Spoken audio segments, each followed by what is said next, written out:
Sherlock Holmes and the Crimson Feather Affair. Chapter 31. The Visitor at Dusk, told by Dr. John H. Watson.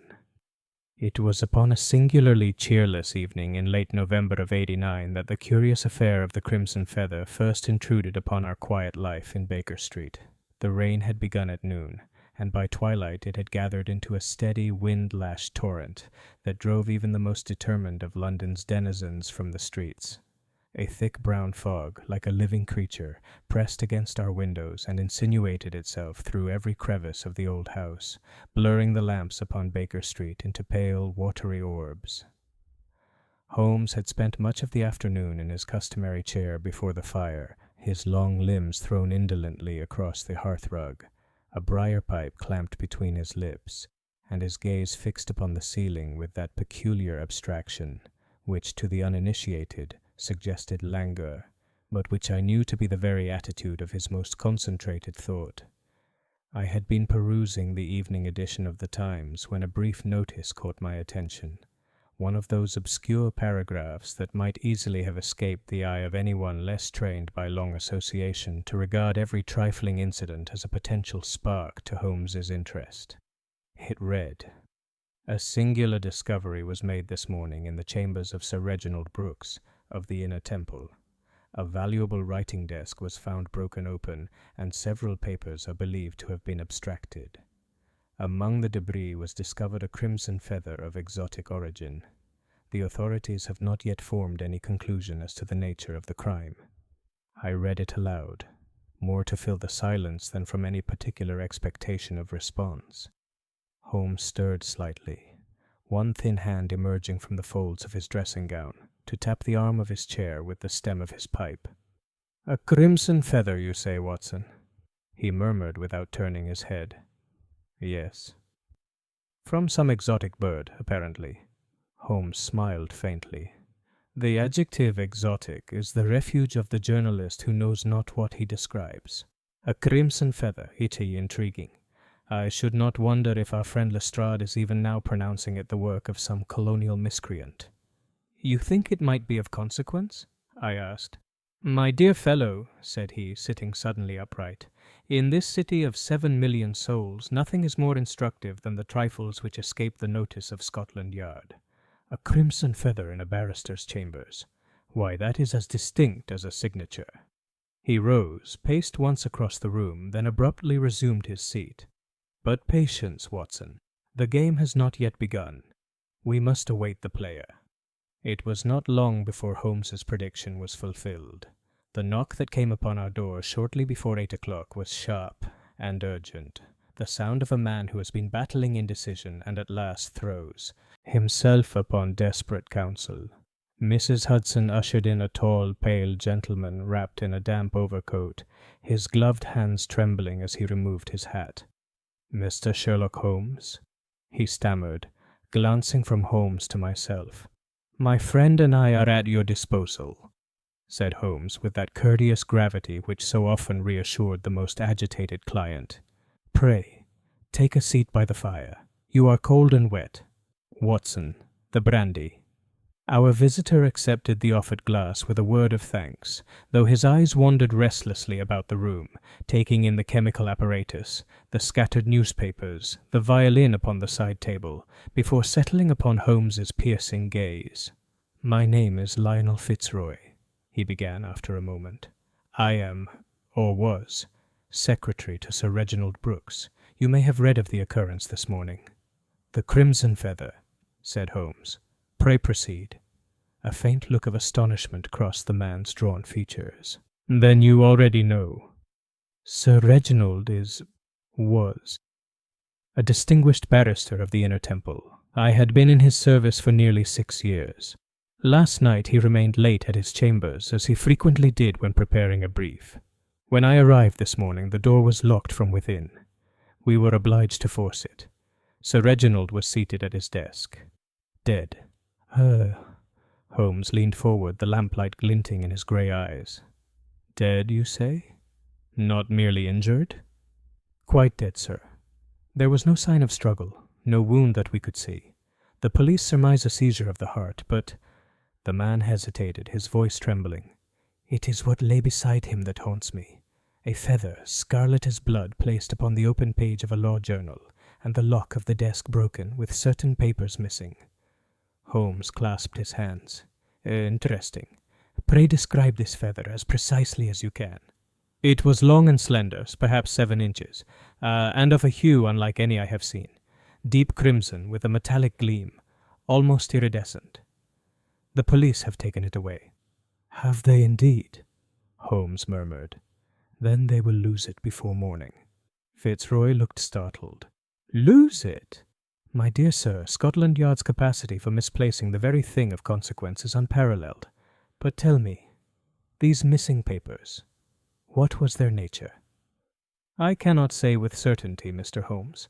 Sir Reginald was preparing a brief concerning the inheritance of the Malverton estate, a case involving the widow of Colonel Malverton, who recently returned from India.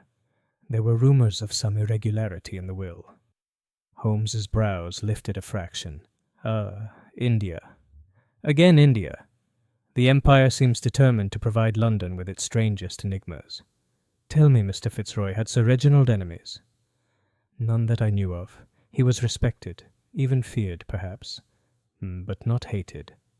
Holmes regarded him for a long moment, then rose and took his cloak from the peg. Watson, we shall accompany Mr. Fitzroy to the Inner Temple at once. The fog will serve us well. Now? I exclaimed. But the police? Will see nothing but the obvious, my dear fellow, and therefore nothing of importance. Come, the night is young, and the crimson feather waits. Within 10 minutes we were rattling through the dripping streets in a hansom cab, the gas lamps casting blurred halos upon the mist. Fitzroy sat opposite, pale and silent, while Holmes's keen profile was thrown into sharp relief by the flickering light from without. I knew that look, the narrowing of the eyes, the stillness of the hands, the unmistakable signs that his mind was already weaving its invisible web. As we approached the temple, the great gates loomed before us, their ironwork gleaming wetly in the lamplight. The porter admitted us with some reluctance, muttering that the police had already done all that could be done. We passed beneath the archway into the silent courtyard, where the rain drummed upon the flagstones like the ticking of some immense and melancholy clock. Holmes paused before the door of Sir Reginald's chambers, stooping to examine the lock by the light of his lantern. Roughly forced, he murmured. Yet observe, the splintering is outward, not inward. Curious. Our good police have already failed their first test. He straightened, eyes gleaming. Watson, my dear fellow, we stand upon the threshold of something singular, something that begins, perhaps, with a feather, but ends, who knows where. Let us see what tale this silent room has to tell. And with that, he stepped inside. Sherlock Holmes and the Crimson Feather Affair. Chapter 2. The Chambers of Sir Reginald Brooks, told by Dr. John H. Watson. The chambers of Sir Reginald Brooks presented at first glance no scene of violence or confusion such as one might associate with sudden death. The air within was close, with a faint odor of stale tobacco and ink, mingled with the damp chill that accompanies long hours of disuse. A coal fire, neglected and now little more than a smouldering heap of ashes, threw a dull red glow upon the heavy curtains and mahogany furniture. The gas lamp, turned low, flickered uneasily as we entered, casting grotesque shadows upon the walls lined with books and legal documents. Holmes paused upon the threshold, his keen eyes sweeping the room in a single comprehensive glance. To the casual observer there was nothing amiss, merely a learned man's study, quiet and respectable. Yet I could feel, as if by some subtle intuition, that to Holmes it was already a theatre of silent testimony. Upon the great writing desk at the centre of the room lay the very chair in which Sir Reginald had been found. The back of it was tilted slightly, as though its occupant had fallen into repose. A faint indentation upon the cushion still preserved the shape of his form. Papers lay scattered, though not in great disorder. One drawer, however, hung open at an odd angle, and its brass lock showed unmistakable signs of having been prized. Holmes moved forward noiselessly, like a cat upon its prey, his lantern darting over the surfaces with quick, precise gestures. "You perceive, Watson," said he quietly, "that we are in a room which has been violated, yet without the usual tokens of intrusion. Observe, no mud upon the carpet, no disarranged objects, no footprints save those of the police. And yet the lock has been forced, the papers disturbed, and the master of the place is dead." I nodded, watching as he knelt before the writing desk. "It appears consistent with sudden heart failure brought on by shock or exertion," I ventured. "Possibly," he murmured. "But let us see whether the heart was startled by mortal fear, or stopped by design." From his pocket, Holmes produced a small magnifying lens and began to examine the edge of the broken drawer. The tool used was narrow and keen, not the common jemmy or chisel, more in the nature of a blade, a knife perhaps. Note these parallel scratches, drawn upward, not downward. The drawer was opened by one standing to the left, not the right. He rose and turned to Fitzroy, who had been watching in anxious silence.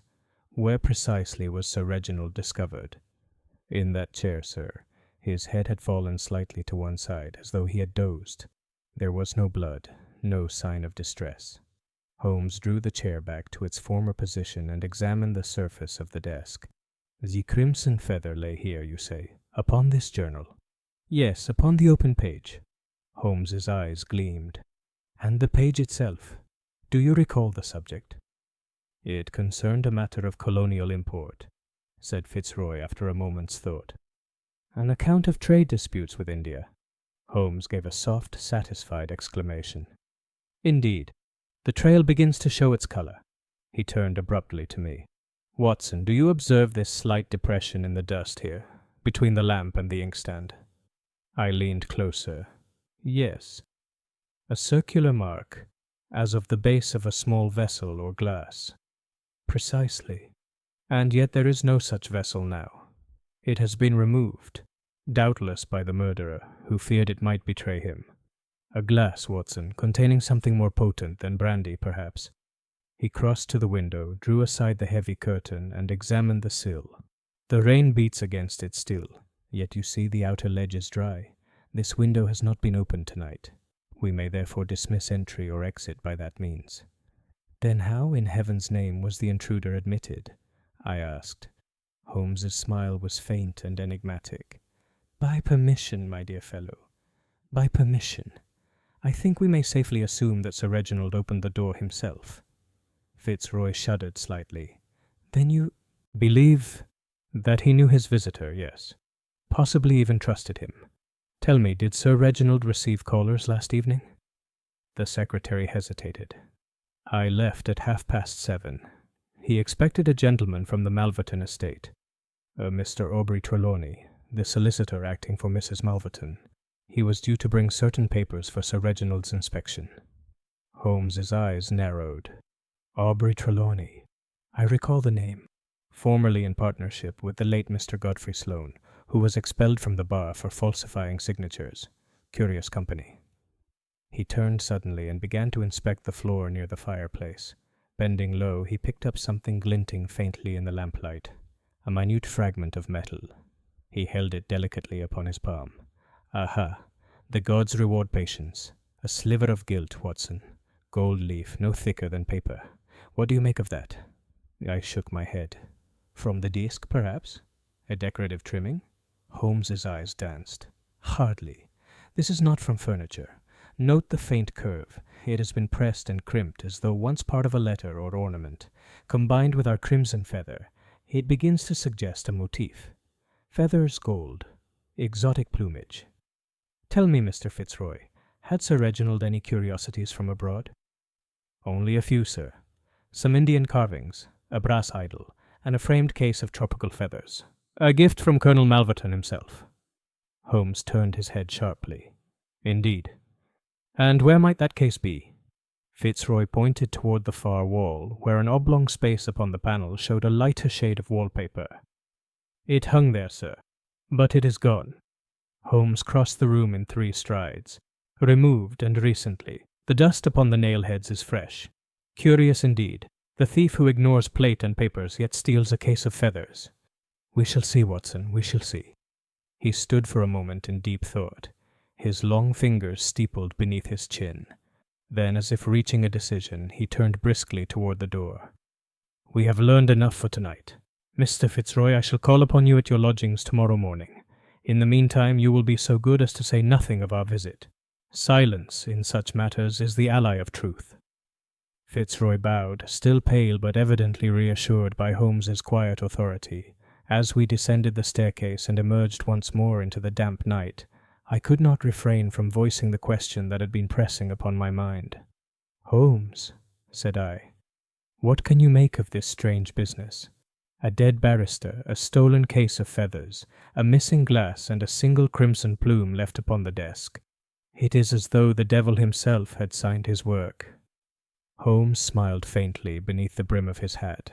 "No, my dear Watson, no devils, only men. Men with their passions, their fears, and their curious habits. You have observed, of course, that the feather was placed upon the open page, not dropped. Such ceremony suggests meaning, a symbol perhaps, or a warning.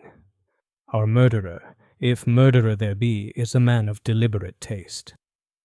"And you think this Mr. Trelawney is the first shadow upon our wall?" Holmes interrupted softly. "But there are others behind him, I fancy. This affair has its roots in darker soil. In India, perhaps, where crimson feathers are not merely ornaments but emblems. Tell me, Watson, have you ever heard of the Order of the Crimson Feather?" I confess that I had not. "Nor had I, until this very evening," he murmured. "But I recall a whisper of it in connection with a scandal at Bombay some years ago. Secret vows, blackmail, and, murder. If my memory serves, the sign of the order was a single red feather, left as token upon the victim." He hailed a passing cab and motioned me inside. "Come, Watson. There are telegrams to be sent, and an acquaintance at the British Museum who will tell me whether such feathers are found in nature, or only in the minds of men who killed for silence." And as the cab rolled off into the fog, I saw in the lamplight that peculiar glint in Holmes's eyes, cold, sharp, and utterly absorbed. The hunt had begun. Chapter 3. The Mark of the Order, told by Dr. John H. Watson. The following morning broke grey and cheerless over London, with the kind of damp chill that seeps into the very bones. I found Holmes already astir when I descended from my room. The remnants of breakfast lay neglected upon the table, a half-eaten slice of toast, an untasted cup of coffee, and an open atlas spread beside the morning papers. Holmes himself stood before the fire, his dressing-gown thrown carelessly about him, a sheaf of telegrams in one hand, and his pipe sending up thin curls of blue smoke. "Good morning, Watson," he said without looking round. "I trust you slept soundly. For my part, the night was most profitable. Lestrade has already called. At 6 in the morning, if you can imagine such zeal from the yard." "Lestrade?" I exclaimed. "Then the matter of Sir Reginald Brooks has taken on dimensions beyond the comprehension of the official mind," Holmes interjected with a faint smile. "He brought with him the medical report. Cause of death: cardiac paralysis induced by a powerful alkaloid. No wound, no struggle. In short, murder by poison." I sank into a chair. "Poison? Then your surmise was correct." "Merely inevitable," said Holmes, turning to the table. "Now observe these telegrams. One is from my acquaintance at the British Museum, an expert in ornithology. He tells me the feather found in Sir Reginald's chamber belongs to the Lophorina rubra, a rare species of bird native to the Indian subcontinent, notable for the brilliant crimson plumage of its crest." "And the other telegrams?" I asked. "From Bombay," Holmes replied with a gleam of satisfaction. "Through my contact at the Colonial Office, I have confirmation that the so-called Order of the Crimson Feather did in fact exist some years ago, a secret fraternity among certain officers and civilians, originally formed as a social club, but degenerating into a cabal of extortioners. Its members, it seems, swore their oaths upon a red feather as symbol. The society was broken up after the mysterious death of one Colonel Archibald Malverton, the same family name we encountered last night. I started. Then you think Sir Reginald's death is connected with that business? I think nothing yet, Watson. I only observe that coincidence is a word unknown to the lexicon of crime. At that moment Mrs. Hudson entered with a card upon a tray. Holmes took it and glanced at the inscription. Our morning caller, Mr. Aubrey Trelawney, solicitor, precisely as I had hoped. Show him in. The gentleman who entered a moment later was of middle height, faultlessly dressed, and carried himself with that polished assurance peculiar to men of the law. His features were handsome, though somewhat sallow, and his eyes, dark and quick, had the restless gleam of a man accustomed to scrutiny. "Mr. Holmes," he said, bowing slightly, "I trust I am not intruding. I was advised by the authorities that you have taken an interest in the unfortunate death of my colleague, Sir Reginald Brooks." "Quite so," said Holmes pleasantly. "Pray take a seat. I understand you were among the last to see him alive."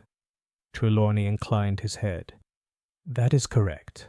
I called at his chambers shortly after 8 o'clock, bringing certain documents concerning the Malverton estate. We conversed for perhaps 20 minutes. Sir Reginald appeared in good spirits, though somewhat fatigued. When I departed, he was still at his desk. "Did you partake of any refreshment during your visit?" Holmes asked. The solicitor hesitated. "A glass of brandy, yes, which he poured for us both." Holmes's eyes gleamed. "And you drank yours?" "Certainly." "Yet Sir Reginald did not drink his." I cannot recall," said Trelawney, his composure faltering slightly.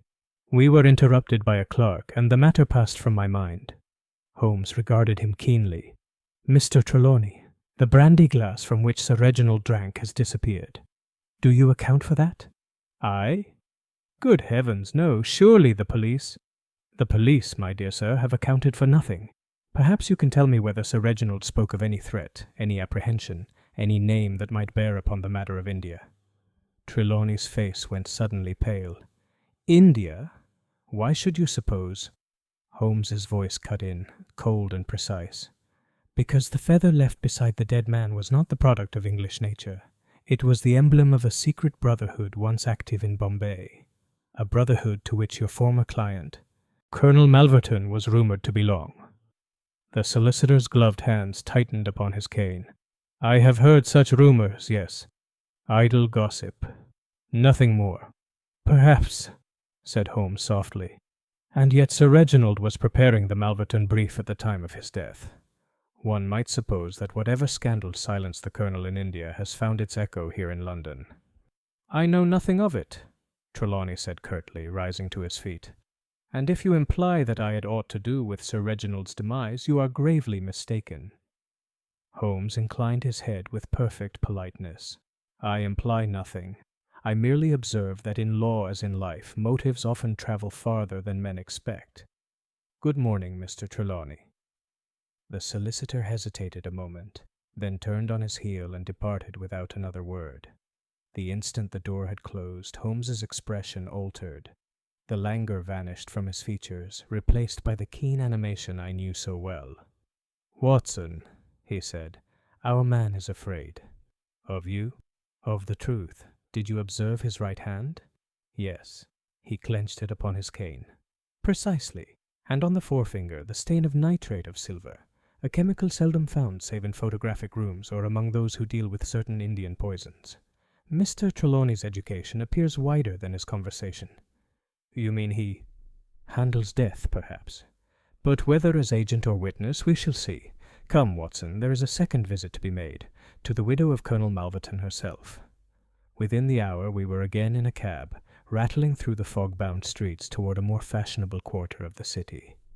Holmes sat motionless, his fingers drumming lightly upon his knee, his eyes half closed.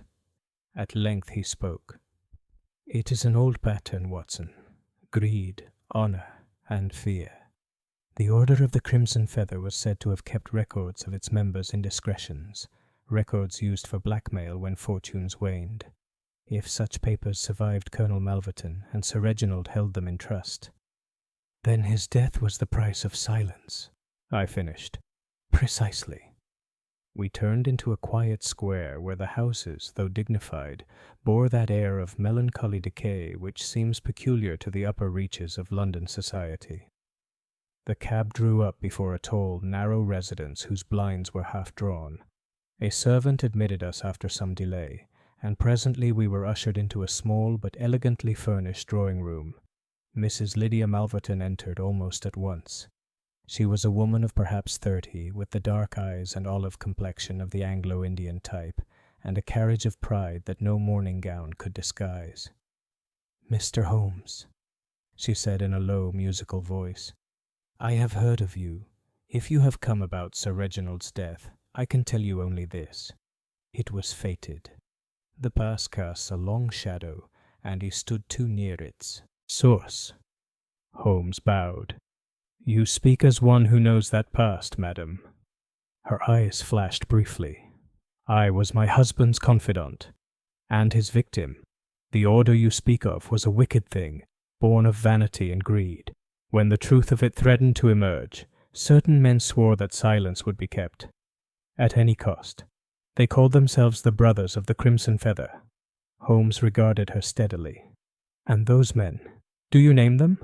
She hesitated, her hands trembling slightly upon the edge of the table.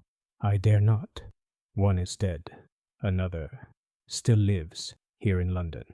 If I speak, I am ruined. Perhaps worse." Holmes's tone softened, but his gaze did not waver. "Madam, another life has already been taken. Silence now may serve only the guilty." She looked at him for a long moment, then said quietly, "Seek Mr. Trelawney if you will. But know this, he was not alone that night." "Not alone?" I repeated. "No. A woman came to Sir Reginald's chambers an hour before his death. I saw her from my carriage as I passed the temple.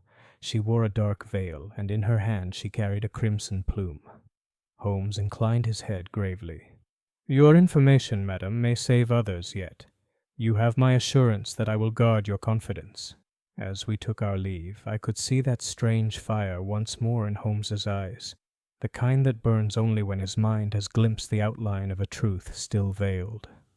"Watson," he said as we stepped out into the cold air, "we are now in pursuit not of a man, but of a symbol. The feather is both their token and their curse. There is a woman in this web, and until we find her, we see but half the design." He hailed a cab and drew his coat tight against the wind. "Come, my dear fellow. The night promises revelation, and perhaps danger." Chapter 4. The Lady with the Crimson Plume, told by Dr. John H. Watson. It was 3:30 in the afternoon when Holmes and I returned from our interview with Mrs. Malverton, yet my companion's energy showed not the faintest sign of waning. Indeed, there was that peculiar light in his grey eyes, cold and luminous, which I had come to associate with the scent of a chase newly confirmed. No sooner had we entered our sitting-room at Baker Street than Holmes threw aside his coat and fell upon the floor plan of the inner temple, which he had spread upon the table before we left. His long, nervous fingers traced the corridors and chambers with the precision of a surveyor. "The veiled lady, Watson," said he, tapping one of the smaller staircases. "Mrs. Malverton states she saw her enter the building at 8:15. The porter confirms that a woman, closely veiled, requested to see Sir Reginald and was admitted shortly thereafter. That was 1 hour before Mr. Trelawney's visit." "Then she may have been the last to see him alive," I exclaimed, "or the first to see him dead," Holmes replied coolly. "But let us not outrun the facts. She came with a crimson plume in her hand, the very emblem of that sinister fraternity. If she belonged to it, her appearance may have been a warning. If she opposed it, a signal of defiance." He rose abruptly and took up his violin, striking a low, meditative chord. "Ah, Watson, how often have I told you, the most deadly weapons in this world are not firearms nor poisons, but symbols, the feather, the ring, the letter, trifles which speak to the imagination of the guilty far louder than to the reason of the innocent. I was about to reply when a sharp rap sounded at the door. Mrs. Hudson entered with a note upon a silver tray. Holmes opened it swiftly. "Excellent!"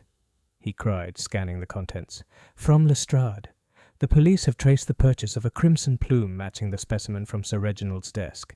It was bought 2 days ago at a shop in Bond Street, by a lady giving the name Miss Violet Lascelles. Then we have her name." "Perhaps," said Holmes, "or the name she wished to be known by. Lestrade, in his plodding way, has done us a service. Come, Watson, the chase grows warmer."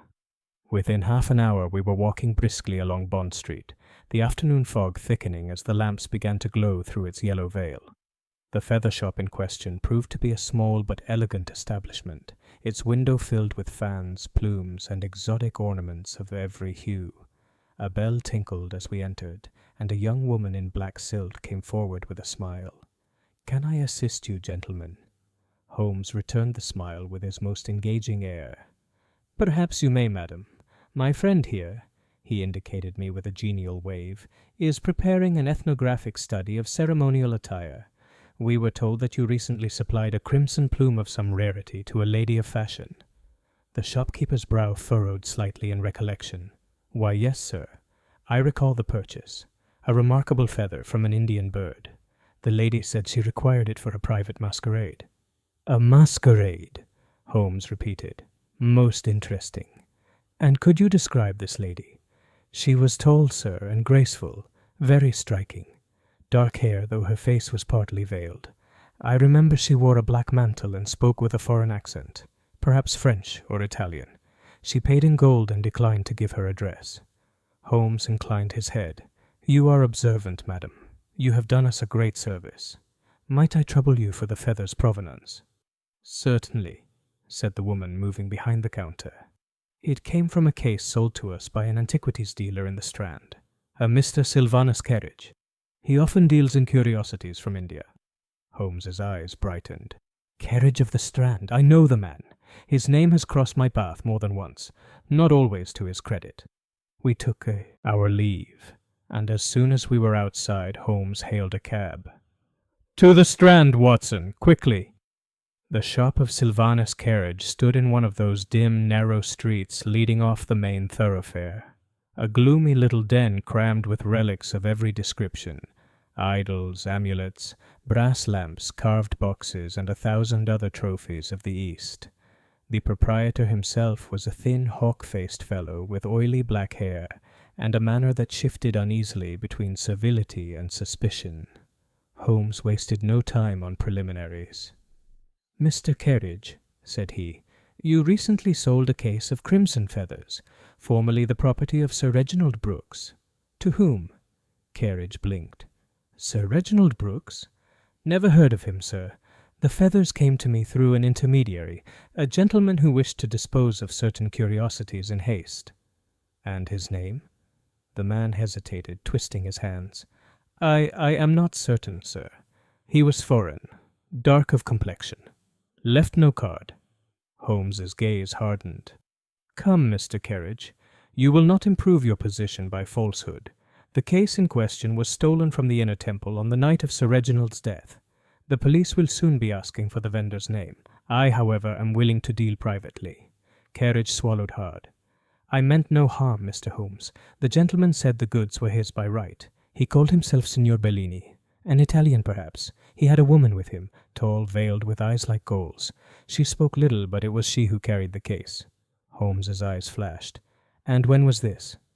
"The night before last, sir. They came just before closing." Holmes laid a sovereign upon the counter. "Your memory, Mr. Carriage, has served you well. Should you recall anything further, the direction they took, for instance, you will send word to 2221B Baker Street. Good day." As we emerged once more into the fog, Holmes drew a deep breath of the cold, damp air. "Bellini. A false name, no doubt, but one that carries the scent of the continent. And the lady, the same, I think, who visited Sir Reginald. We have her now in outline, foreign, daring, and connected to this mysterious order. The web tightens, Watson." We returned to Baker Street as evening fell, and I confess that the events of the day had left me both weary and perplexed. Holmes, however, showed no inclination for rest. He spent the better part of the evening poring over maps of India, old clippings from colonial newspapers, and a directory of London lodgings. At length he rose, his face set in that expression of cold resolve which meant his plan was formed. "Watson," said he, "Our Lady with the Crimson Plume will not elude us much longer. I have learned that a woman answering her description has taken rooms at the Hotel Leamington in Bloomsbury, under the name of Miss Lascelles. We shall visit her tonight." "Tonight!" I protested. "Holmes, surely a lady is less dangerous by candlelight than by day," he interrupted. "Besides, I fancy she expects a caller, and it is always instructive to arrive before the expected guest." An hour later found us in the quiet, respectable corridor of the Leamington. A single lamp burned low upon the landing.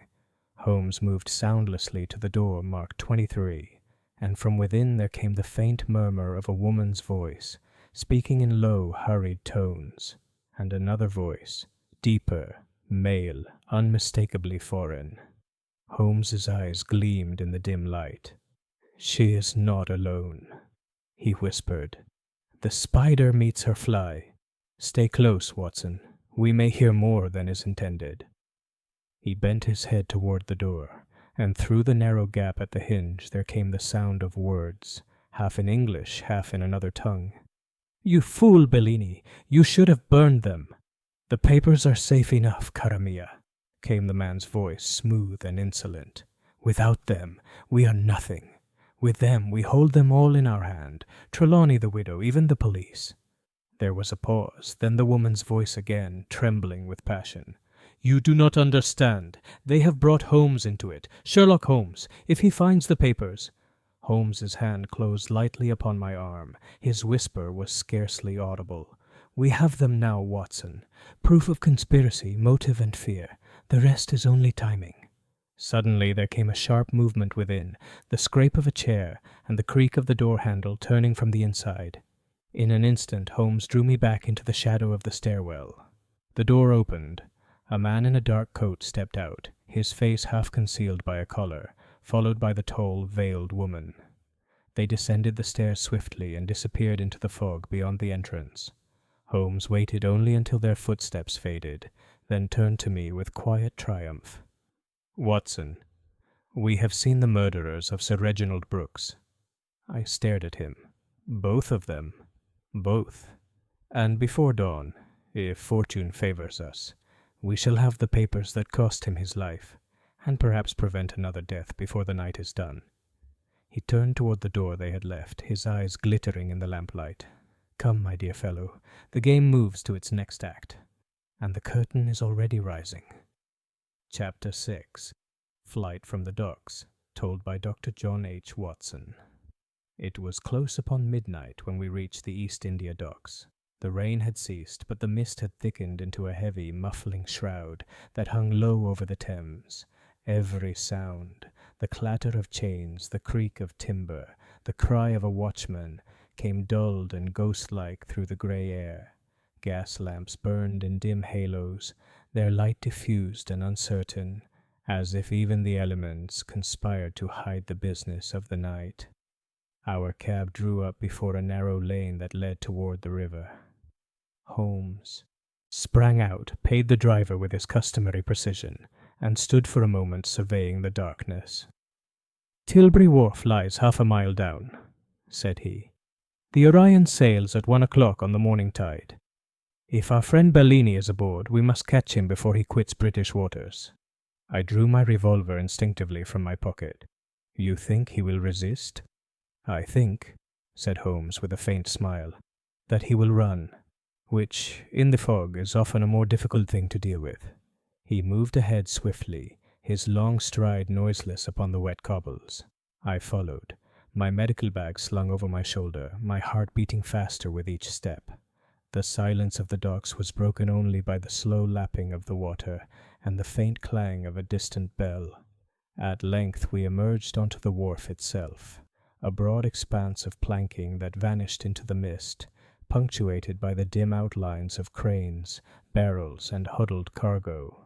The masts of ships rose like blackened fingers into the low sky. Holmes stopped abruptly, crouching to examine the ground by the light of a small lantern. "Look here, Watson. The print of a man's boot, with a narrow heel and a broken edge. The same pattern I observed in room 23. He has passed this way within the last half-hour." We followed the track cautiously toward the end of the wharf. From somewhere ahead came the faint murmur of voices, two men speaking in low, rapid tones. Holmes motioned for silence and led me behind a stack of shipping crates. Peering around the corner, I beheld a sight that fixed itself in my memory for years to come. A tall figure in a dark overcoat stood beside a gangplank leading to a steamship whose name we could just discern through the fog. Orion. Facing him was another man, shorter, nervous, clutching a small leather case.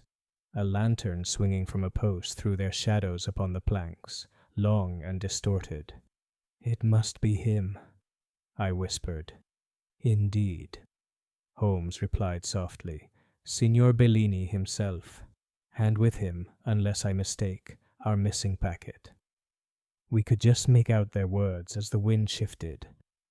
"The feathers are safe," said the shorter man, whose accent betrayed an Italian origin. "The list is complete. Every name, every share. We deliver in Antwerp, and all debts are cleared." The taller man, unseen in profile, replied in a voice that froze me where I stood. It was deep, measured, unmistakably English. "See that you are right, Bellini. The Crimson Feather tolerates no failure. If this goes wrong, neither London nor the continent will hide you." Holmes's hand gripped my arm like steel. "Watson, that voice, do you recognize it?" I frowned, straining to hear again. "It sounds... No, it cannot be." Holmes nodded grimly. "Captain Lionel Trelawney." Even as he spoke, the taller figure turned slightly toward the light, revealing a face hard and angular, with a thin scar upon the cheek. The same man we had seen in the photograph from Sir Reginald's desk. "He lives," Holmes whispered. "The brother who should have been dead, and perhaps the architect of all." At that instant, the faint scrape of my boot upon the plank betrayed our presence. Both men turned sharply. Bellini gave a cry of alarm, clutching his case, while Trelawney's hand flew to the pistol at his side. "Down, Watson!" Holmes hissed. The crack of a gunshot split the fog. A splinter of wood flew from the crate beside me. In another heartbeat, Holmes was up and running, his coat flaring behind him like the wing of some great bird. "After them!" he cried. We dashed forward as the two men fled toward the gangplank. Bellini stumbled, dropped his case, and scrambled to recover it, but Holmes was upon him in an instant. With a swift movement, he wrenched the case free and thrust the man aside. Trelawney, seeing his companion fall, turned and fired again. This time the bullet struck the lantern, plunging the wharf into sudden, suffocating darkness. "Watson! To the right!" Holmes's voice came through the fog like a thread. I followed the sound, heart hammering. Somewhere ahead I heard the thud of footsteps upon the gangplank, then the creak of rope as it was cast loose. When I reached the edge, the Orion was already moving, her dark hull sliding like a phantom into the river mist. Holmes stood beside me, his revolver drawn, but lowered. "He escapes, for now," he said quietly, "but he has left behind more than he knows." He held up the leather case, now clutched firmly in his hand. "Inside this, Watson, lie the names of the entire Crimson Feather Order, every accomplice, every crime. Trelawney may vanish into the fog, but he has written his own ruin." We returned to the wharf office, where a startled night watchman provided us light and tea. As Holmes examined the case, I bound a shallow graze upon his forearm, the result of a flying splinter from Trelawney's shot. "Merely a scratch," he said dismissively, waving off my concern. "But what interests me more is the signature upon this document. Look here, the signatories all bear the mark of a red feather beside their initials. This is no mere smuggling ring, Watson. It is a brotherhood, ancient, organized, and bound by blood." He leaned back in his chair, eyes half closed, lost in thought. "It reaches through the courts, the colonies, and perhaps even into the government itself. If we pull upon this thread, London's very fabric may tremble. I stared at him in alarm. Then what will you do? He smiled thinly. What I must always do, follow the truth to its end, however perilous the path. But first we shall return to Baker Street. I have a theory, one which depends upon the origin of these crimson feathers themselves. If my guess proves correct, we may yet snare Captain Trelawney and his infernal order in a net of their own weaving. We left the docks as the first light of dawn crept over the river. The fog glowed faintly with a ghostly pallor, and the chimneys of London rose like dark monuments against the awakening sky. Holmes walked beside me in silence, the leather case under his arm. Then, as we hailed a cab, he said softly, almost to himself, "Crimson feathers, oaths in blood, brothers bound in silence. It is not the first time evil has worn a gentleman's face, Watson, but I mean to see this mask torn away." And with that we turned our horses toward Baker Street, and the gathering storm of the Crimson Feather affair. Chapter 7. The Letter from Bombay, told by Dr. John H. Watson. The morning after our encounter at the East India Docks was one of those rare London days when the fog lifts entirely, leaving behind a sky of startling clarity and a chill in the air that is sharp but invigorating. Holmes did not appear at breakfast, nor did he speak of the events of the night. I supposed him occupied with study, as was his wont, and I busied myself in making my own notes on the affair. It was well past noon before Holmes emerged from his room, bearing the leather case we had wrested from Bellini, and looking, if possible, more intent and restless than ever. His dressing gown was drawn tight about him, and his hat tilted low over his eyes. "Watson," he said without preamble, "we are about to cross the threshold of a larger game. I have traced a letter within this case to its source. It comes from Bombay, and bears a seal not used in England for nearly 20 years. I looked up, startled. Then the conspiracy reaches back to the Empire itself? Holmes inclined his head gravely. And beyond it, my dear fellow, this letter is the key to a history which explains much of what has gone before, and points directly toward our elusive lady in the veil. He moved to the table and extracted from the case a small bundle of papers, wrapped in a faded silk ribbon. Unfastening them with delicate care, he revealed an envelope of thin parchment, marked with an Indian crest, a crimson feather surrounded by an intricate filigree. Holmes broke the seal. Inside was a single sheet of paper, written in a hand both elegant and deliberate. The letter, Watson, was addressed to one Captain Lionel Trelawney. It read thus: "The Council of the Feather has spoken. Your service is required at once in matters of grave importance. You will repair to the residence of Mr. Anwar Shah, Calcutta, and present the enclosed papers without delay. Failure will bring the penalty. The Feather watches." Holmes paused, his sharp gaze sweeping over me. "Observe, Watson, the nature of these words: terse, deliberate, and marked by authority. They speak of an organization that is not merely secret, but absolute in its control. The Feather is no society of idle enthusiasts. It is a tribunal." "Then Trelawney answered?" I asked. "Perhaps. But more importantly, this letter proves that the Order's influence stretches beyond our shores. Calcutta is not a simple port city. It is the heart of the British Raj's administration. A summons such as this means that matters of considerable import are at stake, matters that Sir Reginald in his last hours was prepared to disclose." Holmes folded the letter carefully and laid it upon the table. "Watson, our next course is clear. We must penetrate the archives of the India Office and examine the record of this Council of the Feather. There we may find the threads that bind the past to the present." I nodded in agreement, though I confess a certain unease settled upon me. The case was growing larger, more intricate, and more dangerous than I had first supposed. Holmes left Baker Street shortly thereafter, and by the afternoon we were in the reading room of the India Office Library, a place of hushed grandeur, where the air smelled of leather bindings, dust, and centuries of government secrets. Holmes produced his card of introduction, and we were shown to a small room where bundles of correspondence and records were laid ready.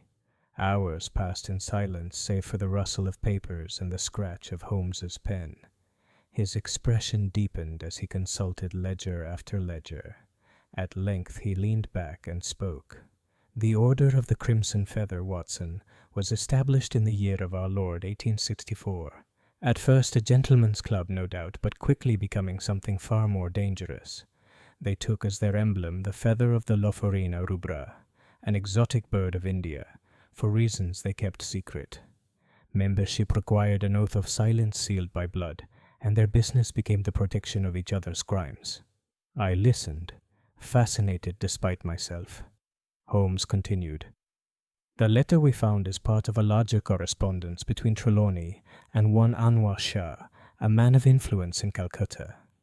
This same Shah appears in records as having been tried for corruption and released by an order of the Council of the Feather. They exist, Watson, with their own court, their own law, and their own punishments." A sudden movement from the far side of the reading room drew our attention. Holmes's eyes narrowed. Across the room a clerk rose and moved toward us with a purposeful stride. There was something in his manner that immediately roused Holmes's suspicion. The man approached and spoke in low tones. "Mr. Holmes, I beg your pardon, but I would advise you to be cautious. You are treading upon matters that certain men would prefer remain buried." Holmes regarded him steadily. "You speak as one who knows the danger. Who are you?" The clerk hesitated, glancing over his shoulder. "A friend, and perhaps a warning." "Look for the record marked 1864, Order of the Crimson Feather, but take care, Mr. Holmes. There are those who watch every step you take." With that he retreated, leaving us with the weight of his words hanging in this silent library. Holmes folded the letter again, his face pale but resolute. "Watson, I have no doubt that the lady in the veil is far more than a simple accomplice. She is a sentinel for this order, bound to them by oath and by fear. If we are to find her, we must discover her connection to this council." He replaced the documents in the leather case and rose. "We leave for the India Office archives at dawn. For tonight, Watson, we prepare. I would have every scrap of knowledge we possess in order before the hour comes." As we left the library, the streets of Whitehall seemed to hold their breath. The city moved around us, horse-drawn cabs, porters with their bundles, the steady clatter of boots upon stone. But for Holmes and me there was a silence that spoke of something greater, something that lay beyond the mist of London and across the seas in Calcutta. And in that silence, I knew the game was about to change. Chapter the 8th. The Archive of Shadows, told by Dr. John H. Watson. We rose before dawn on the following morning, and by 7:30 found ourselves at the imposing entrance of the India Office. The building loomed grey and solemn, its walls echoing with centuries of colonial administration and secrets too delicate for the light of day. Holmes moved with a rare gravity, his long coat brushing the stone steps, and his eyes scanning the facade as though it itself might speak to him of the mysteries within. Inside, the air was heavy with the smell of old parchment and polished wood. A clerk directed us to the India Office archives, a subterranean chamber lit by tall windows of stained glass that cast dim colored light upon row of steel shelving containing ledgers and volumes of fragile documents. Holmes greeted the archivist with that quiet authority which secured him entry to places few might enter. He led me to a corner table where a single volume was placed before us, an ancient register bound in cracked leather, labeled 1864, Order of the Crimson Feather. Holmes's fingers touched the cover with reverence, and I could not but observe the care with which he opened it. The pages within were written in a spidery script, a mixture of English and Hindustani, the ink faded but unmistakably fresh in certain places where it had been restored. Holmes read in silence for several minutes, his brow furrowed so deeply that I feared he might hurt himself. Then he spoke softly, so as not to disturb the hushed chamber. "This, Watson, is the Charter of the Crimson Feather. Membership was at first offered to officers of the East India Company, men of influence and honor. But it soon grew secret, taking oaths in blood and binding members to silence under penalty of death. They call themselves the guardians of the feather, guardians of a tradition they hold more sacred than life itself. He turned a page with care. Here, see this entry. 1878. Captain Lionel Trelawney admitted to the council upon presentation of the crimson feather. Oath sworn before witnesses. And again, 1892. Breach of oath. Death to follow unless appeased. Holmes tapped the page with his forefinger. That is the decree which led to Sir Reginald's death. He had threatened to reveal their dealings. Trelawney was their instrument of punishment, and his accomplice, the veiled lady, was there to ensure the sentence was carried out. I glanced about the archive room, noting the silence of the clerks and the shadowed corners where knowledge slept like a wary predator. But Holmes, I asked, why keep such a thing hidden in London rather than destroy it? Holmes's lips curved slightly. Because, Watson, secrecy is sustained by evidence, and evidence is power. This charter is the order's safeguard against betrayal. If we possess it, we hold a weapon against them. As he spoke, my attention was drawn to another entry, written in a different hand. It read simply, "The feather flies at midnight. Bombay." Holmes's eyes gleamed with that peculiar light I have learned to recognize. "There is our next clue, Watson. A meeting is to be held tonight by those who survive the order. At midnight, in Bombay." I stared at him. "But Holmes, how can we follow them there? It is halfway across the globe." "That, my dear Watson, is why we must be prudent. We do not yet travel, but we prepare. First, we find this Miss Lascelles, and we learn what she knows. The veiled lady is not only our link to Bellini and Trelawney, she is the thread which will lead us to the heart of the conspiracy." Our search for her began at once. Holmes dispatched letters under assumed names, made inquiries at the hotels and boarding houses of Bloomsbury, and questioned porters and portmen who might have seen her in the night. By the afternoon we learned she had vanished without trace. Holmes received the news in silence, and for a long time we sat together in the sitting room at Baker Street.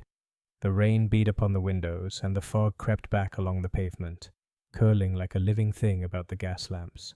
Holmes, seated at his writing desk, broke the silence. "Watson, I am convinced she has not fled by accident.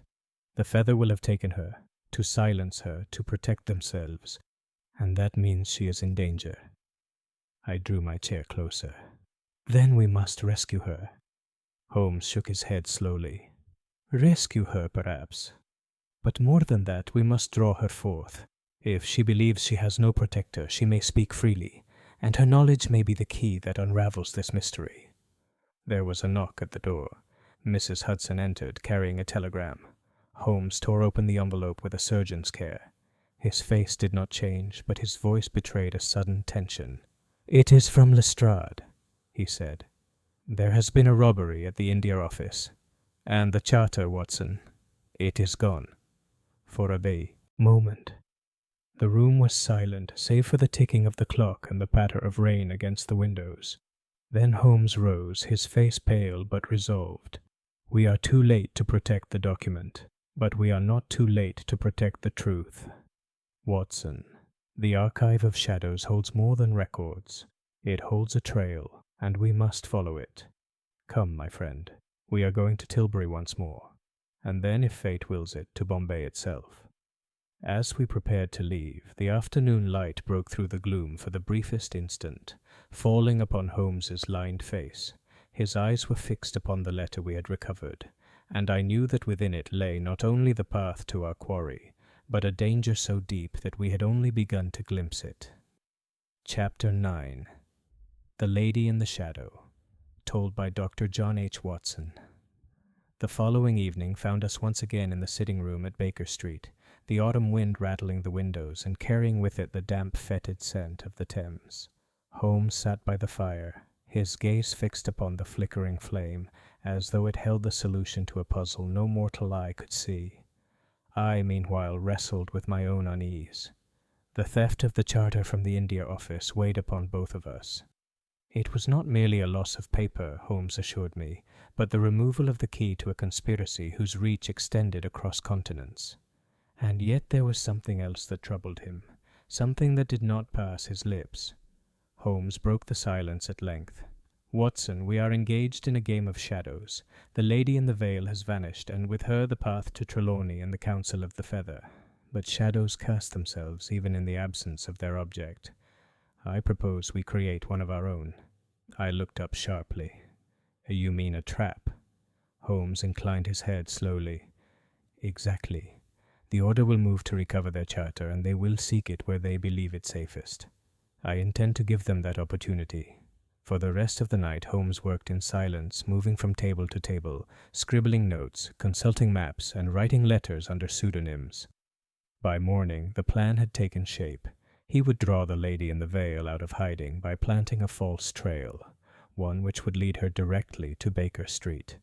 We set the ruse in motion that very evening. Holmes sent a letter under the name of a supposed merchant, claiming to have information regarding the charter and offering safe passage to disclose it. The letter was addressed to her, and placed in the one location we knew she might seek it, the small reading room of the British Museum. That night we waited. Hours passed in silence, save for the ticking of the clock and the occasional sound of footsteps upon the street outside. I paced the room in restless anticipation, my revolver close at hand. Holmes sat smoking, his face a study in concentration, his eyes fixed upon the dark window as though he expected her to step forth from the fog at any moment. It was near midnight when a shadow moved across the street. Holmes rose instantly, drawing his coat about him. I followed him to the doorway, and there she was, the lady in the veil. She came toward us as though the very air had conspired to hide her until this hour. Her steps were silent, her form cloaked in a deep black mantle, and upon her breast shone that singular mark, a crimson feather.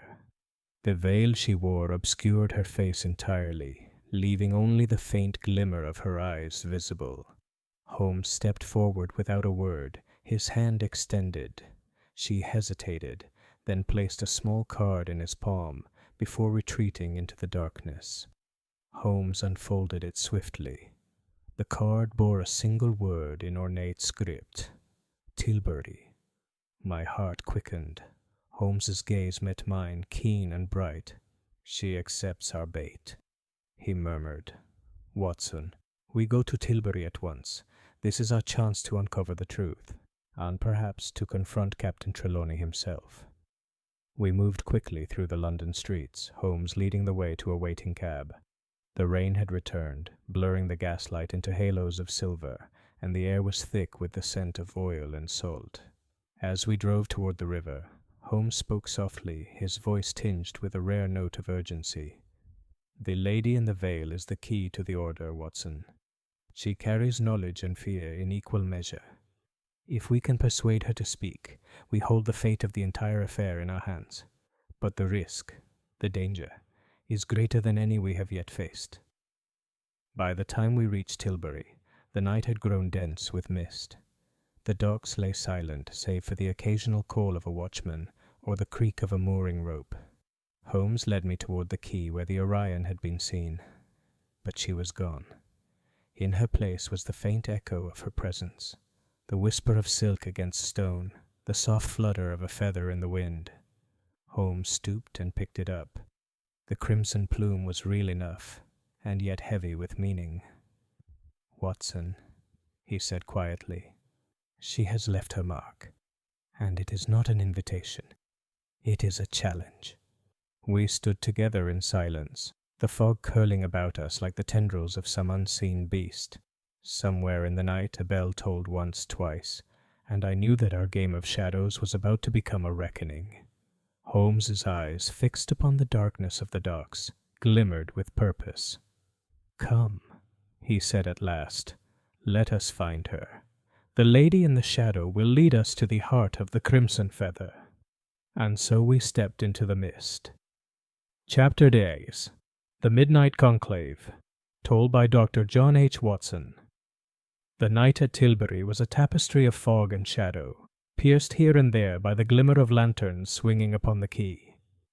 Holmes led me in silence, our boots falling softly upon wet timber, the click of my revolver a constant reminder of the peril that lay ahead.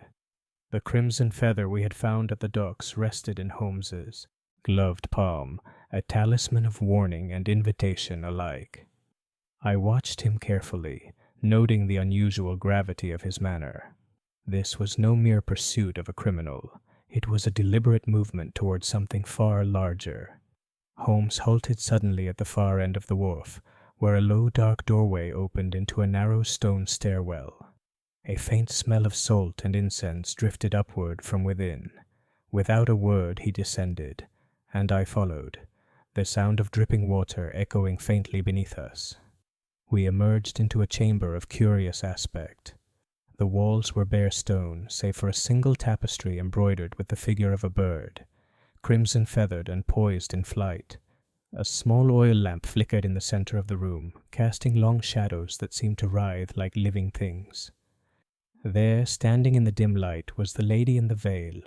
She had removed her mantle, revealing a gown of deep sapphire, and her face was now partially visible beneath her silken veil.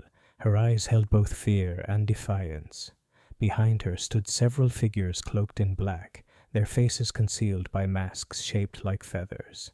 Holmes stepped forward, his voice low but steady. "You are under no obligation to speak, madam, but you are here because you wish to, and that wish is the only thing that gives me hope of ending this conspiracy." She inclined her head, speaking in a tone both soft and determined. "You do not know what you are asking, Mr. Holmes. The Council of the Feather tolerates no traitors. To speak is to invite death." Holmes regarded her with that peculiar stillness of his. Better death with truth than silence with betrayal.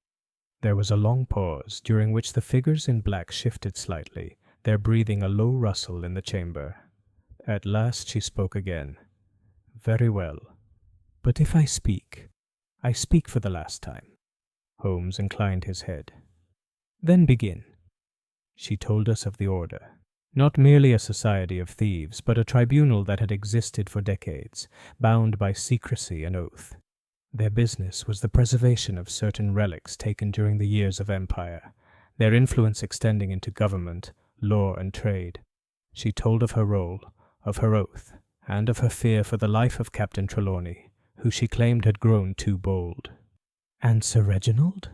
I asked quietly. "He knew too much," she whispered. "He sought to expose us, and the council could not allow it. The sentence was death. Trelawney delivered it. I was there." Holmes's eyes never left her face. "And the charter? The names? They are hidden, in Bombay. To recover them is to destroy the Order." A sharp silence followed. Then one of the figures in black stepped forward, lowering his mask. I recognized him. It was Bellini. His eyes glittered in the dim light. "Enough of this," he said coldly. "The lady speaks freely, and yet her words serve no purpose. The feather is eternal. There is no escaping it." Holmes's voice rang out, calm but cutting. "That is what we shall see. Watson, note this. We have enough to force their hand. But first, we must draw them to trial." The lady in the veil turned to Holmes. "If you pursue this, Mr. Holmes, you will make enemies of them all, and they will come for you in ways you cannot imagine." Holmes inclined his head. "I have never feared an enemy whose purpose is truth." At that moment a sound came from above, the slow creak of a stair, then a hushed voice. The figures in black stiffened. Holmes stepped toward the doorway, his eyes narrowed, revolver drawn. The lady in the veil pressed her hand to her breast, the crimson feather glinting in the lamplight. "They know we are here," she said softly. "And the conclave begins." Holmes turned to me with an expression of grim resolve. "Watson, whatever follows, we have stepped too far back to retreat. The midnight conclave is upon us." Outside, the tide pressed against the stones with a steady, murmuring force. Inside that shadowed chamber, we were about to confront the heart of the crimson feather. And I knew, with a certainty that filled me with dread, that nothing after this night could ever be the same. Chapter 1. The Trial of the Feather, told by Dr. John H. Watson. The air at Tilbury that night was heavy and still, as though the fog itself had been summoned to stand witness to what was about to come. Holmes and I returned to the chamber beneath the quay, the lady in the veil guiding us silently through the maze of stone and shadow. Around her the figures of the council moved like spectres, black mantles flowing, masks concealing their faces, their voices low and urgent. The chamber seemed transformed, no longer a mere storehouse of mystery, but a hall of judgment. At the center, a raised dais bore a simple table draped with cloth of deepest crimson. Upon it rested a single object, a feather, vivid in its hue, fixed upright as though it were a talisman of power. Holmes's eyes lingered upon it for a moment. "The symbol of their order," he murmured. "A token, Watson, of unity and secrecy, and of a promise sworn in blood." A hush fell over the room as the lady in the veil stepped forward. "The council will hear the matter," she intoned. "Captain Trelawney stands accused of breach of oath and the murder of Sir Reginald Hargreaves. Mr. Holmes of Baker Street claims to hold proof." A figure moved onto the dais. His voice was deep and cold. "The feather hears all, but speaks to none. If proof there be, it must be shown." Holmes stepped forward, his long frame erect, his voice measured yet unwavering. "I have here the charter of the Crimson Feather, stolen from the India Office. It names the members, their oaths, and their crimes. The lady before you has spoken truth. This is no mere society, it is a tribunal that has taken the law into its own hands, and for that it must answer." A murmur ran through the cloaked figures. Holmes produced the leather case from beneath his coat and laid it upon the crimson cloth. Slowly he opened it. Inside lay the charter, folded and sealed. The air seemed to tighten around us. One of the figures, the tallest among them, stepped forward, removing his mask. His face was lined, his eyes sharp, and his expression a mixture of anger and calculation. "And what proof is this to you, Sherlock Holmes, that we protect ourselves against men who would harm the Empire?" Holmes's gaze did not waver. "Proof, sir, that your protection is bought at the price of murder, conspiracy, and silence. The name of every conspirator is written here. The oath they swore is the chain they used to bind you all." Another voice spoke from the shadows, low and resonant. "And if it is true, Holmes, what would you have? The destruction of the feather, the ruin of those who keep their word." Holmes's eyes swept the chamber. "I would have justice, not for the feather nor for its members, but for those who have died in the name of it, Sir Reginald and many more besides. I would have the order disbanded, its secrets laid bare." The lady in the veil stepped forward, her voice steady despite the tension. "You would destroy us all, Mr. Holmes, and yet it is your own hand that offers the opportunity." There was silence. Then the tallest figure spoke again. "The council will deliberate, but be warned, the feather has its own laws. They cannot be broken without consequence." Holmes inclined his head. "I am prepared to face those consequences." For a long moment the chamber was still save for the soft lap of water against stone and the muffled breathing of those present. Then the lady in the veil turned to Holmes. "Come with me. There is more you must see before the matter is settled." She led us through a narrow passage, deeper into the bowels of the dock. We emerged in a cavernous chamber lit by a single torch, the air thick with the scent of incense. Before us lay a table strewn with papers, maps and parchments, records of the order's dealings over decades. Holmes bent over them, his eyes scanning rapidly. "Watson," he said at last, his voice quiet but intense, "this is their archive. Within these papers lie the names of men in positions of power throughout the Empire. The feather reaches far beyond England, and its tendrils stretch into places we have not yet imagined." The lady in the veil placed her hand upon the feather at the center of the table. "The trial is not ended, Mr. Holmes, but the trial of the feather has begun." Holmes looked at her steadily. "Then we must see it to its end, whatever the cost." The air seemed to grow heavier, as though the walls themselves conspired to hold back some terrible truth. Outside, the tide pressed relentlessly against the quay, a reminder that even the mightiest orders may be swept away in time's current.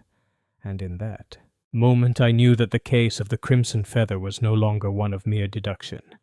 It had become a reckoning. Chapter 13. The Web Unravels, told by Dr. John H. Watson. The night following the trial of the feather was one of restless vigils. Baker Street, though familiar, seemed different to me, as if some veil had been lifted, and I now saw it as a place where destiny, not comfort, was the master. Holmes did not sleep. His study was cluttered with papers, ledgers, and maps, the dim glow of the lamp casting his tall figure in sharp relief against the gloom. He spoke little, save to mutter fragments of thought to himself. Names, dates, promises broken, an empire bound by a single oath. I could only watch him work, the measure of his focus something I had never witnessed before. By dawn, Holmes had made his resolution. "Watson, we have pulled the cord. Now the web must unravel." He began at once to summon the threads. Letters to Lestrade, to allies in Calcutta, even to the lady in the veil. But most crucially, he prepared a document of his own, a record of all he had discovered, addressed not only to the police but to the public. In his mind, the truth must be told, but the danger of such a revelation was not lost upon him. That morning we returned to Tilbury, the fog curling about us in thick coils. Holmes moved with deliberation, as though entering a court of justice rather than a dockyard. The lady in the veil met us at the entrance to the chamber where the conclave had taken place. Her presence was grave, her veil drawn more tightly than ever. Holmes addressed her directly. "You have given us proof of their deeds. Now you must give us their names." Her voice was quiet but firm. "The names are sealed in the charter, which is lost. The only copy is with the council. You have provoked them, Holmes. They will not let you go unchallenged." "Then we must force their hand," he replied. She turned to him, her eyes glinting beneath her veil. "You have already begun to do so. You must be certain of your steps, for every thread you pull will tighten the noose." Holmes moved to the center of the chamber. "Then let it be so. I call upon the Council of the Feather to account for their deeds. I summon them to appear before me, here, now." A hush fell. From the darkness emerged figures, their black cloaks whispering against stone. The tallest among them stepped forward once more, removing his mask. Bellini. His gaze was cold, his expression unreadable. "You speak of justice, Mr. Holmes," he said. "But what justice is there for those who destroy the order that protects them all?" Holmes answered with a quiet fury. "There is no protection without truth. And there is no justice without that truth being known." There was a murmur among the cloaked figures. Holmes stepped forward, holding the feather aloft. "This is the symbol of your power, but it is also the mark of your guilt. The world will know what you have done." At that moment a sound broke the tense silence, the distant clash of boots upon stone, the voice of Lestrade and several constables approaching the chamber. Holmes's eyes flicked toward the entrance. "They have come," he said quietly. The lady in the veil moved toward Holmes. "If they take me, the order is finished. But if they do not, you may never learn the whole truth." Holmes regarded her with solemn intensity.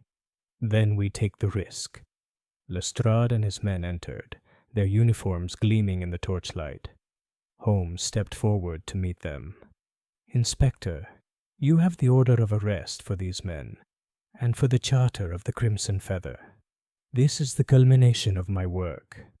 Bellini's voice was low and bitter.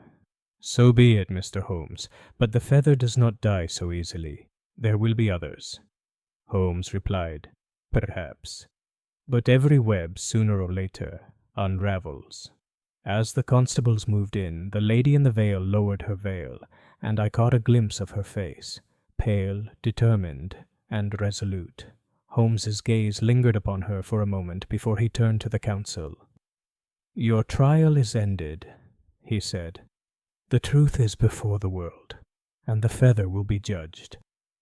Outside, the tide rose higher against the quay, and the fog rolled in once more. But in that chamber a web of secrecy began to break apart, thread by thread, under the relentless hand of truth.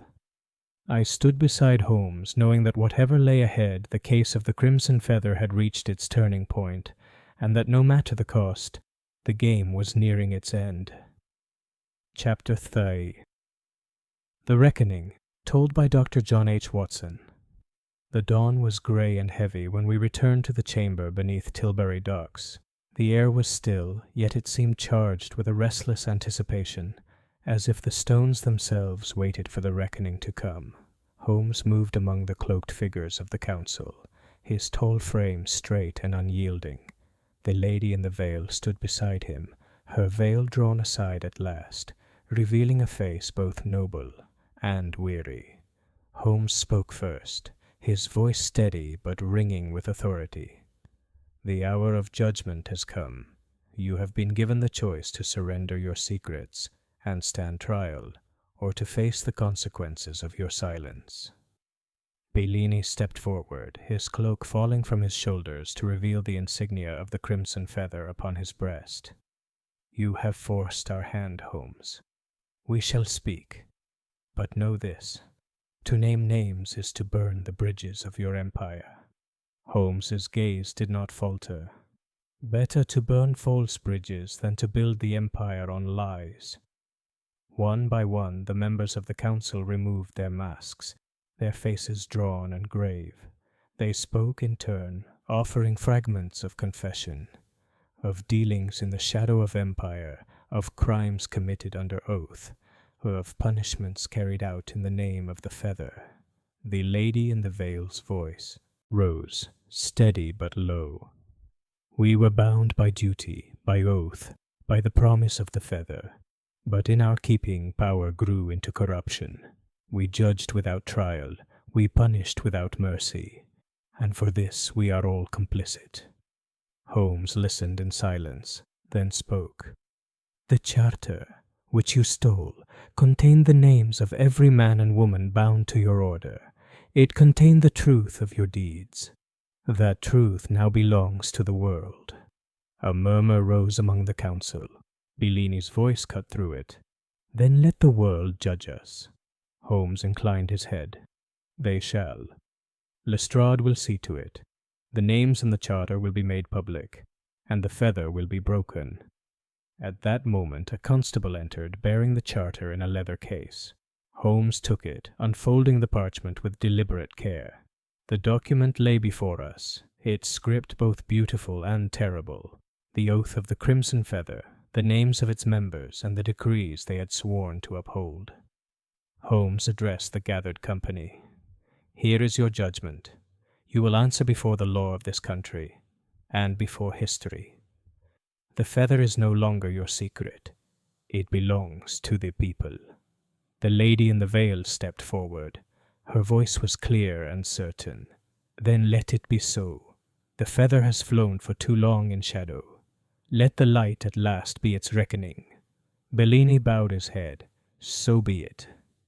Outside, the tide rose higher, the river pressing against the quay as though to bear witness to the moment. The fog lifted, and for a brief instant the morning light broke through. It fell upon Holmes and me as we stood together, the weight of the affair heavy upon us both. Holmes turned to me, his voice quiet. "Watson, we have done what we must. But the feather will linger in memory. It is the nature of such orders. They are never truly destroyed. They only change shape." I nodded, knowing that he spoke truth. The affair of the Crimson Feather was ended, but its shadow would long remain. As we left the chamber, the lady in the veil followed us. She paused at the threshold, her gaze upon Holmes. "Mr. Holmes, what will you do now?" Holmes regarded her with that strange blend of resolve and melancholy that I have come to know so well. "I shall see that the truth is told, and then I shall return to Baker Street. The game has ended. For now." She inclined her head and with a whisper vanished into the mist. And so it was that the Order of the Crimson Feather was unmasked, its conspiracy laid bare for the world to see. Yet as Holmes and I returned to London, I knew that the affair would haunt us both, a reminder that truth is a prize dearly bought, and that justice is a road paved with peril and sacrifice. Thus ended the trial of the feather, and in its place began another tale entirely. Chapter 14th. Aftermath. Told by Dr. John H. Watson. The streets of London were shrouded in a thin mist when Holmes and I returned to Baker Street. The events at Tilbury still clung to me, as though the night itself had impressed them upon my memory. Holmes, however, remained unusually silent, his eyes fixed upon the fire as though it held the final piece of the puzzle. Mrs. Hudson greeted us quietly, though I could see the worry in her expression. She had heard nothing of the dramatic confrontation at the docks, nor of the arrest of the Council of the Crimson Feather. The city, it seemed, had not yet grasped the significance of what had transpired. Holmes removed his coat and sat heavily in his chair. "The feather is broken, Watson," he said at last, his voice low. "But the nest remains. Such orders, once formed, are rarely destroyed completely. They merely shift into shadow." I poured us each a cup of tea, and Holmes took it without speaking. At last he said, "The charter is now in Lestrade's hands, and the names of the members shall be published. The law will judge them, though it cannot undo what has been done." I set my cup down, troubled. "And the lady in the veil, what became of her?" Holmes looked up, his expression unreadable. "She vanished into the fog, Watson. A ghost of her own making. I suspect she has returned to the shadows from which she came. Her part in this affair is ended, though I would not be surprised if her name appears again in some future case." I reflected upon the night's events. The Order of the Crimson Feather had been more than a secret society. It had been a tribunal, a court without precedent, passing judgment in the name of duty. Holmes had brought them to light, but at what cost? "Holmes," I said quietly, "do you believe we have truly served justice?" He considered the question long before answering. "Justice, Watson, is rarely absolute. It is a matter of degrees. We have stripped away the veil. That is all a man can ask. The rest is for history to decide." For a long while we sat in silence, the quiet of Baker Street broken only by the faint sound of the gaslight sputtering. At length Holmes rose. "Come, Watson. There are other cases, other shadows to explore. The game is never done." I followed him to the door, sensing that this case, the affair of the Crimson Feather, would linger in my mind longer than most.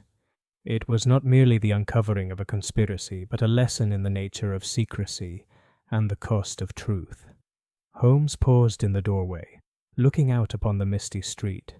"Remember, Watson, there are dangers that lie not in the world we see, but in the worlds we refuse to look at. The feather was one such danger. There will be others." I nodded, and together we stepped out into the London night, leaving behind the echo of footsteps in the fog, and the knowledge that the shadows still held their secrets. Thus closed the affair of the Crimson Feather. And though the case was concluded, I knew in my heart that the memory of it, the whispers, the veils, the oath sworn in blood, so you would remain with me forever. For in the end, truth is the greatest mystery of all.